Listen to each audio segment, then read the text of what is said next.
অন্তর্বর্তী সরকার জুলাই ঘোষণাপত্র উপস্থাপন করবে 5 আগস্ট মঙ্গলবার বিকেল 5টায়। বাংলাদেশ থেকে যুক্তরাষ্ট্রে পোশাক রপ্তানিতে কার্যকর শুল্ক দালাজে 6.5%। বিজিএমএ সম্প্রতি ইউরোপের প্রথম দেশ হিসেবে ইসরায়েলের বিরুদ্ধে অস্ত্র নিষেধাজ্ঞা দিল কোন দেশ? স্লোভেনিয়া। বাংলাদেশের প্রথম বায়োমেট্রিক মেটাল ক্রেডিট কার্ড চালু করে কোন ব্যাংক? Eastern bank PLC. বাংলাদেশের উপর যুক্তরাষ্ট্রের আরোপিত চূড়ান্ত শুল্ক হার কত শতাংশ? 20%, ভারত 25%।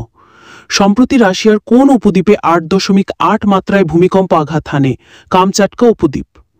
সম্প্রতি যুক্তরাজ্যের উমেন অ্যান্ড ডিপ্লোম্যাসি সম্মাননা লাভ করেন কোন বাংলাদেশি? আবিদা ইসলাম। সম্প্রতি নির্বাচন কমিশনের প্রস্তাবিত আসন বন্টন খসড়ায় কোন জেলায় আসন বৃদ্ধি করা হয়েছে? গাজীপুর। ইইউ কত তারিখে রাশিয়ার তেল ও জ্বালানি শিল্পে নতুন নিষেধাজ্ঞা আরোপ করে? 18 জুলাই 2015। ভারতের রাজ্যসভায় রাষ্ট্রপতি মনোনীত সদস্য হিসেবে শপথ নিলেন হর্ষবর্ধন সিংলা।